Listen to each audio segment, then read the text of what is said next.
Hi friends, எல்லோரும் எப்படி இருக்கீங்க? இன்னிலேருந்து ஒரு விலாக் கூட குட்டியாக ஸ்டார்ட் பண்ணுறேன். கண்டிப்பாக சப்போர்ட் பண்ணுங்கள். நாளையிலேருந்து ப்ராப்பராக வரும். 11 o'clock லாங் வீடியோ வரும். 3 o'clock இந்த குட்டியாக மினி விலாக் வரும். நான் வச்சுருக்கிற நேம் மை கிச்சன் மினி விலாக்னு வச்சுருக்கேன். அப்புறமா 7 மணிக்கு ஒரு ஷார்ட்ஸ் வரும். இது 3மே ப்ராப்பராக நாளையிலேருந்து கரெக்டாக வரும். கண்டிப்பாக சப்போர்ட் பண்ணுங்கள். இப்போ முடிஞ்ச அளவுக்கு வீடெல்லாம் கொஞ்சம் க்ளீன் பண்ணிகிட்ருக்கேன். எதனாலன்னா அடுத்தடுத்து ஃபெஸ்டிவலாக வருது.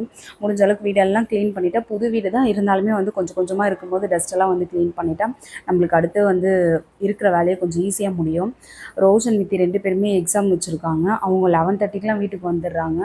வீட்டில் அந்தளவுக்கு க்ளீனாக வேலையை பார்க்க முடியல. நான் எந்திரிக்கிறதே மணி ஒரு 6 மணி 6:30 மணிக்கு அப்படி தான் எந்திரிக்கிறேன். ஒரு 2-3 நாளாக அந்த டைமிங்கில் தான் எந்திரிக்கிறேன். அதனாலே என்னன்னு தெரியல, என்னால் வீடு அந்தளவுக்கு க்ளீனாக வேலையெல்லாம் பார்க்கவே முடியல. முடிஞ்ச அளவுக்கு நாளையிலேருந்து எப்போதும் போல் நம்ம சீக்கிரமாக எழுந்திரிச்சு நம்மளோட வேலையை நம்ம செஞ்சால் தான் யாரையுமே எதிர்பார்க்காம நம்ம வேலையை சீக்கிரமாக பண்ணிட முடியும்.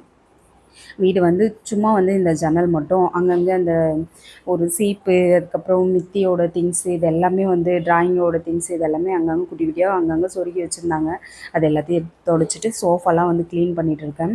துவைச்ச துணி துவைக்காத துணி 2மே மிக்ஸ் பண்ணி போட்டு வச்சுருக்காங்க. அவங்க ஸ்கூல் கிளம்பி போகும்போது இப்படி தான் இருந்தது. அவங்க வரும்போதுமே அப்படி தான் இருந்தது. நான் கிச்சனில் சமைக்கிற வேலை பார்த்துட்டு இருந்தேன். அவங்க வந்ததுக்கப்புறம் தான் சாப்பாடே செஞ்சேன். காலையில் டிஃபன் மட்டும் ரெடி பண்ணிவிட்டு அவங்களுக்கு கொடுத்து அனுப்பிச்சிடுறேன்.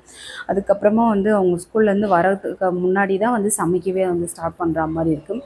அதனாலே லேட் ஆகுது. லாங் வீடியோ போடுறதுக்குமே அதனால தான் ரீசனாக இருக்குது.